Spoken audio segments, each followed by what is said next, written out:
What's up everyone, it's Eva. Welcome to this video where I'm going to talk about 3 main questions that you should ask yourself and get clear on when you're going to market or promote or tell your people about something that you're offering.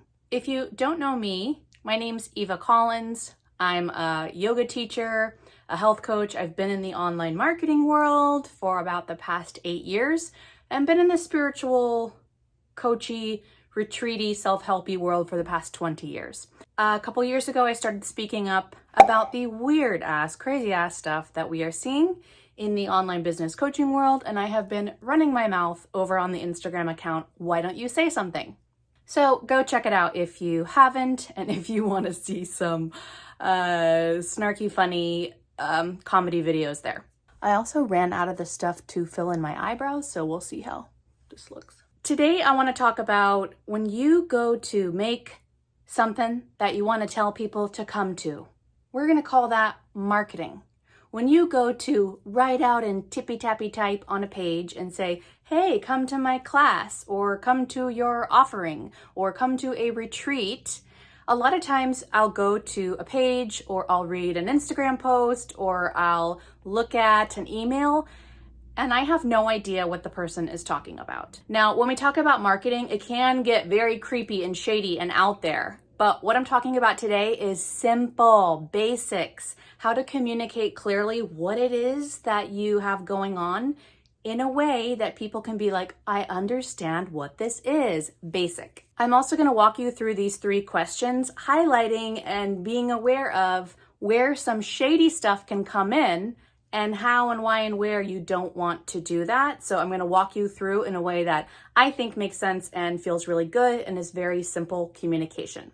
When you go to make a sales page or you're writing something in an email, we can get wrapped up in very flowery, ridiculous, like, and then I was 3 years old and I remember I opened the bird cage and wow. No, we're not talking about that. We're talking about getting down to the basics of understanding and being able to communicate what something is. I don't want you to go into flowery, wild stuff. Instead, go back to basics and let those basics speak for themselves. We will move into the top questions. Write these down. I'll also put them in the show notes below. Number 1 is to ask yourself, what is this? Wow, what is this?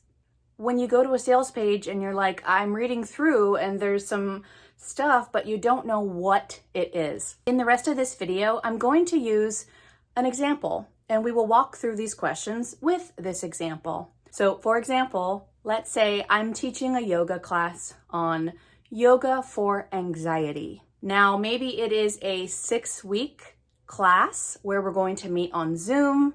We're going to learn a little bit more about anxiety. We're going to do some yoga poses or yoga moves or breathing that support anxiety. We aren't treating or diagnosing anxiety. We aren't saying we're going to cure it all, but yoga can be really, really good and supportive for someone who may be experiencing anxiety. I would love to teach that workshop and I would love to go to that workshop. So, number 1, what is it?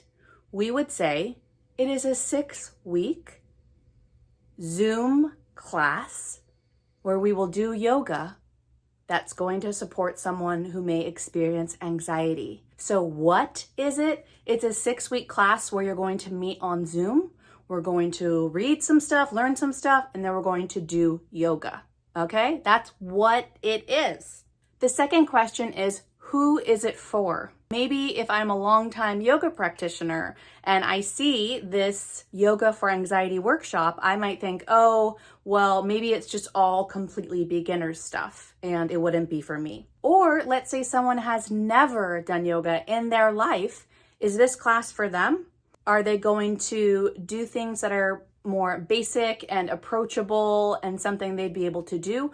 Or do you say, hey, this is for people who have a basic understanding of yoga, then we will move into other things from there. So you really want to get clear on who this is for. You can also totally write down who it's not for. So maybe, for example, who it's not for is someone who is brand new to yoga and really want someone to map out the absolute basics, like what is a mat? Where is a mat? What do I do? Do I wear my socks? That might be who it's not for. Another thing who it's not for is maybe someone who is struggling with like extreme daily panic attacks, and you're just on Zoom and you're not equipped to be able to handle that, or maybe the practices that you're doing are not going to be good for that, etc. So in this example of yoga for anxiety, we would say, who is this for and who is this not for? And have that be really clear, because maybe someone's a longtime practitioner, but they're like, ooh, okay, I want to go.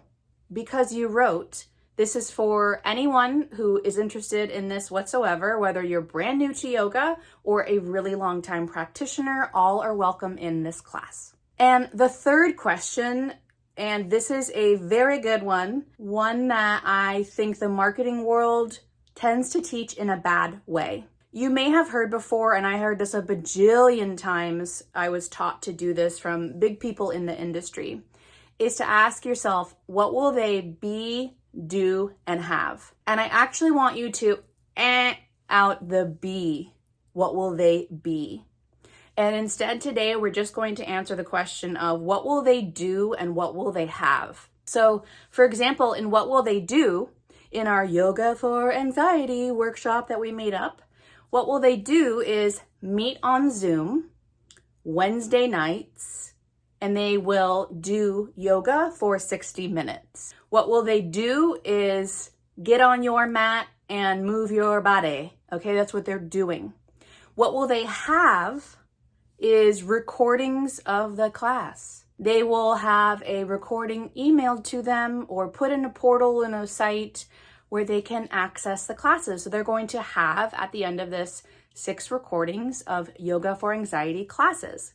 Maybe they will have worksheets that they can come back to and access. Maybe they will have some journaling questions.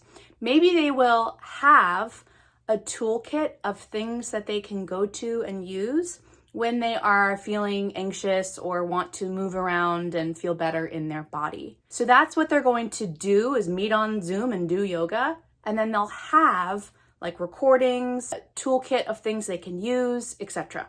Now, when they teach in marketing, what will they be? That gets very fishy and wonky. And I think it encourages people to make shit up, basically. You don't know what they're going to be. I mean, in this Yoga for Anxiety example, I honestly couldn't think of one. When I was thinking of mapping out this video, you could say, be more confident in how to use yoga for anxiety. But some bad things that I wouldn't say is, be healed of all illness and just be fine now. Or I wouldn't say you're going to be your best self now that your blocks are cleared. So you can see how the be is like very fishy and wonky. Now, let's say I took a certified nursing assistant training. I did that class. For that, it does make sense sometimes in marketing that you would say you're going to be a certified nursing assistant. Like that is literally the point. Or let's say you are teaching a yoga teacher training, you'd say you're going to be a 200-hour certified yoga teacher after this training. So sometimes that works, but you really want to be careful of the be. Let's say someone is teaching a workshop. Again, what will you be? I mean, what? I don't know. Like, huh? So I really invite you to keep it to what will they do and what will they have? And unless something very clearly pops out around the be, then just stay away from it, because you're just going to get into flowery making things up. So to recap, we're talking about basic communication, basic understanding of what something is and who it's for. And you can straight up write this on an Instagram post. You can straight up write this in an email or on your sign up page. Who is this for? What will you have? What will you do? Question mark. You're going to do this. Who is this not for? Bop, bop, bop, bop, bop. You can straight just write that out on the page, because people love it when you're just super clear and super, it's not even obvious. It's just like, thank you for the information that I need. Recapping our 3 questions as I look at my notes. Who is this for? Nope, that's not it. What is this? What is it? Is it a retreat in Spain? Is it a one-on-one call? Is it a PDF I'm going to get? What is it? Number 2, who is it for? And also, who is it not for? And the third one, what will they do or what will they have? And be careful on the what will they be, because you don't want to make anything up. So that's it, folks. Let me know what questions you have about this video, if this was helpful. Remember, yes, there's some douchey, crazy, creepy stuff out there, but people are also doing really great work. Maybe you're a massage therapist. Maybe you're a yoga teacher. Maybe you are a diversity, equity, and inclusion consultant. There's tons of great stuff that people are doing.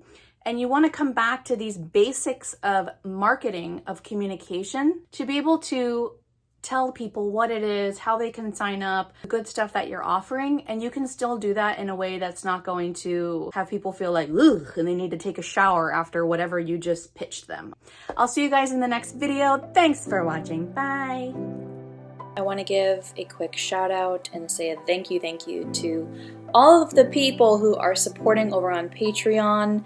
You are the best, and I really appreciate it. And if you're watching, whatever you do, do not subscribe.